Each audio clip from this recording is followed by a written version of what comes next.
بھائی دوستو جڑے سائیڈاں دے دوست کھڑے نے برائے مہربانی تشریف رکھو، اللہ سلامت رکھے بھائی، بیٹھ جاؤ اور تھوڑا جی اگیرے اگیرے ہو جاؤ یار، میرے پیچھے دوست آن بیٹھنے واسطے جگہ مل جائے، اگے کے تشریف لے آؤ، آ جڑی خالی جگہ کھول کر دیں۔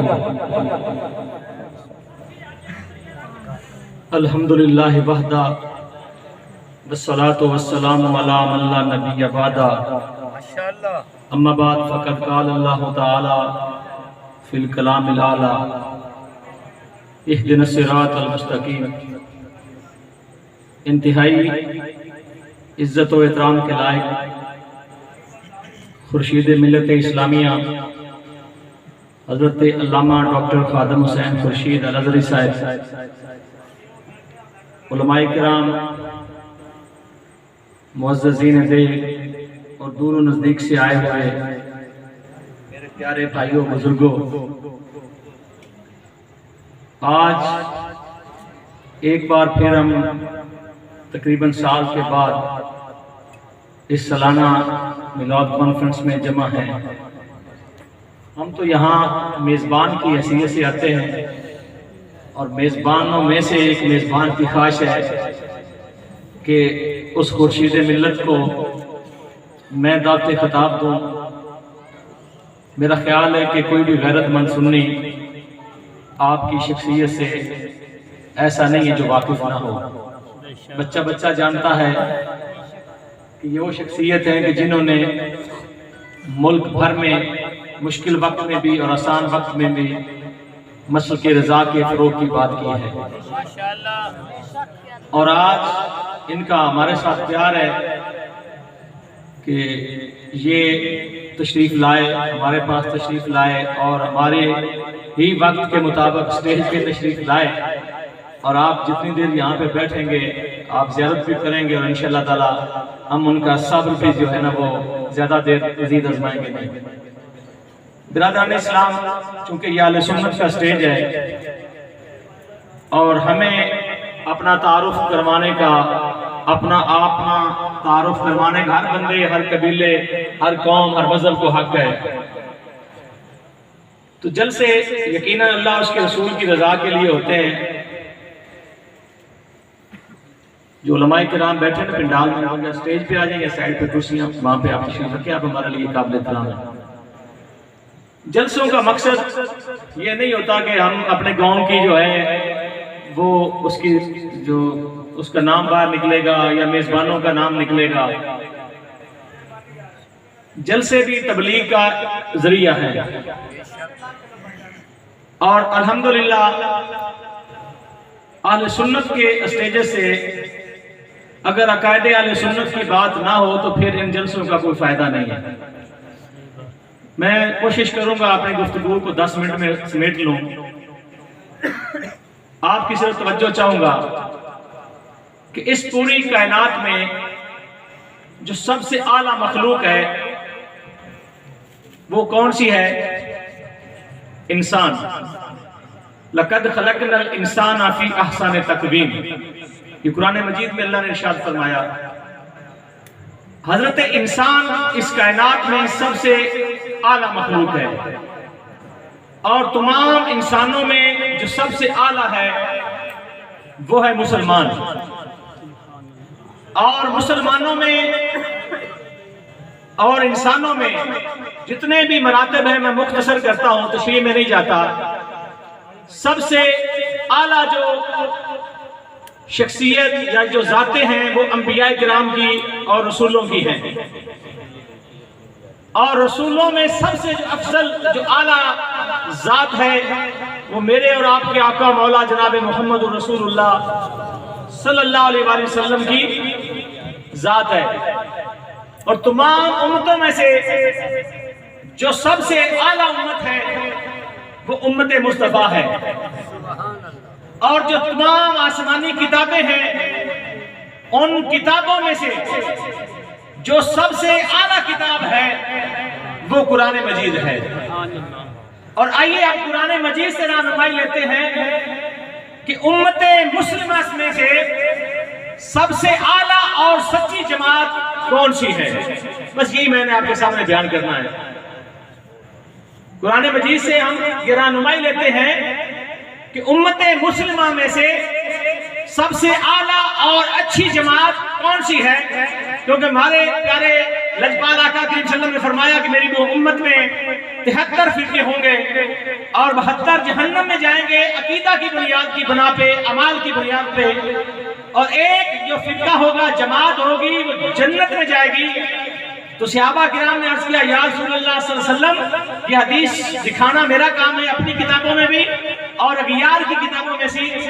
تو رسول اللہ صلی اللہ علیہ وسلم نے فرمایا کہ وہ جماعت جنت میں جائے گی ما انا علیہ و اصحابی، جو میرے نقش قدم پر چلے گی اور میرے صحابہ کے نقش قدم پر چلے گی۔ یہ میں اپنی طرف سے بات نہیں کر رہا، یہ فرمان رسالت مآب صلی اللہ علیہ وسلم نے آپ کو سنایا ہے۔ آئیے اب قرآن مجید سے رہنمائی لیتے ہیں۔ تو اللہ رب العزت ارشاد فرماتے ہیں، کوئی بھی مسلک ہو وہ کہتا ہے کہ سورۃ فاتحہ کے بغیر نماز نہیں ہوتی، اور ہر نماز کی ہر رکعت میں ہم سورۃ فاتحہ پڑھتے ہیں اور اس میں یہ پڑھتے ہیں اہدنا الصراط المستقیم، یا اللہ ہمیں سیدھے رستے پر قائم رکھ، سیدھا رستہ دکھا نہیں، سیدھے رستے پر قائم رکھ۔ اب سیدھا رستہ کون سا ہے؟ اسی آیت میں آگے ہم دو رستے اللہ نے ہمیں بیان کیے ہیں، فرمائے ہیں صراط الذین انعمت علیہم۔ ہم یہ دعا مانگتے ہیں کہ یا اللہ ہمیں ان لوگوں کے رستے پہ رکھ، یا چلا یا دکھا یا رکھ، وہ ترجمہ کرنا چاہیں کریں، کہ جن لوگوں پر تیرا انعام ہوا ہے ہمیں ان لوگوں کے رستے پہ چلا۔ ایک یہ طبقہ ہے، اور آگے ہم پڑھتے ہیں غیر المغضوب علیہم ولا الضالین، کہ ان لوگوں کے رستے پہ یا اللہ ہمیں نہ چلا جن پر تیرا غضب ہوا ہے۔ اب اس آیت سے کیا معلوم ہوا کہ اس دنیا میں دو رستے ہیں، ایک وہ رستہ جس پر اللہ کے نیک بندے چلتے ہیں، اور دوسرا وہ رستہ ہے جن پہ وہ لوگ چلتے ہیں جن پر اللہ کا غضب ہوا ہے۔ اب نجات کا رستہ کون سا ہوا؟ نجات کا رستہ وہ ہوا جس پر اللہ کے انعام یافتہ لوگ، جن پر اللہ کا انعام ہوا ہے، ان لوگوں کا رستہ ہے۔ اگر ان رستوں پہ ہم چلیں گے تو ہم نجات والے ہیں۔ اب سوال یہ ہوگا کہ وہ کون سے طبقات ہیں جن پر اللہ کا انعام ہوا؟ سوال تو پیدا ہوگا نا، بھی بتائیے۔ ہر بندہ کہے گا جی مجھ پہ اللہ کا انعام ہے، دوسرا کہے گا جی مجھ پہ اللہ کا انعام ہے، تیسرا کہے گا مجھ پہ اللہ کا انعام ہے۔ تو آئیے پھر رب لم یزل کی بارگاہ میں سوال کرتے ہیں۔ تو رب لم یزل قرآن مجید میں ہماری رہنمائی فرماتے ہیں کہ اولئک الذین انعم اللہ علیہم من النبیین والصدیقین والشہداء والصالحین۔ یہ چار طبقات ہیں جن پر اللہ کا انعام ہوا ہے۔ کتنے طبقات ہیں؟ پہلا طبقہ کون سا ہے؟ نبیوں کا۔ دوسرا کن کا ہے؟ صدیقوں کا۔ تیسرا کن کا ہے؟ شہداء کا۔ اور چوتھا طبقہ ہے اللہ کے نیک بندوں کا، صالحین کا۔ اب یہ چار طبقات ہیں جن پر اللہ کا انعام ہوا ہے۔ گویا ہم نماز میں یہ دعا کرتے ہیں کہ یا اللہ ہمیں اس رستے پہ قائم رکھ جو تیرے نبیوں کا رستہ ہے، جو صدیقین کا رستہ ہے، جو شہداء کا رستہ ہے، اور جو صالحین کا رستہ ہے۔ اب دیکھیے، نبیوں میں سارے نبی سچے، سارے افضل، لیکن ان تمام میں سے جو افضل ترین ذات ہے وہ تیرے اور میرے آقا مولا محمد رسول اللہ صلی اللہ علیہ وسلم کی ذات ہے، جن کی ہم امتی ہیں۔ یہ طبقہ کلیئر ہو گیا۔ اب دوسرا ہے صدیقین کا۔ اب ہر بندہ کہتا جی یہ صادق ہے، یہ صادق ہے، یہ سچا ہے، یہ سچا ہے۔ آئیے اب قرآن مجید سے پوچھتے ہیں کہ جس کی صداقت کی گواہی اللہ کا قرآن دے رہا ہے، تو اللہ کے قرآن نے ہماری رہنمائی فرمائی۔ مختصر میں یہ کہتا ہوں، قرآن کی یہ آیت ہے والذی جاء بالصدق وصدق بہ اولئک ھم المتقون، جو سچ لے کر آیا اور جس نے سچ کی تصدیق کی، یہ دونوں متقی ہیں۔ اب تفسیر مجمع البیان جو ہماری نہیں اغیار کی ہے، اس کے مفسر نے یہ لکھا ہے کہ والذی جاء بالصدق سے مراد رسول اللہ صلی اللہ علیہ وسلم کی ذات ہے، اور جس نے اس کی تصدیق کی وصدق بہ، اس سے مراد جناب ابوبکر صدیق۔ نعرہ تکبیر، نعرہ رسالت، نعرہ تحقیق۔ اب صدیق کا پتہ چل گیا اب ایک مشہور حدیث آپ نے سنی ہوگی کہ رسول کائنات صلی اللہ علیہ وسلم اور ساتھ آپ کے اصحاب آپ کے ساتھ ہیں، ایک پہاڑ پہ آپ تشریف لے گئے، پہاڑ وجد میں آ گیا یا ہلنے لگا، تو سرکار دو علیہ وسلم نے اپنی پاؤں کی ایڑی مبارک لگائی اور اس پہاڑ کو فرمایا کہ اے پہاڑ رک جا، تجھے پتہ نہیں کہ تجھ پر کون ہے؟ ایک اللہ کا نبی ہے، ایک صدیق ہے اور دو تجھ پر شہید ہیں۔ وہ صدیق کون تھا؟ جناب ابو بکر۔ وہ شہداء کون تھے؟ جناب عمر، جناب عثمان۔ دوسرا صدیقین کا طبقہ اور تیسرا شہداء کا۔ شہیدوں کے راستے پہ اللہ چلا۔ مولا علی علیہ السلام بھی شہید، حضرت امام حسن پاک بھی شہید، امام حسین پاک بھی شہید۔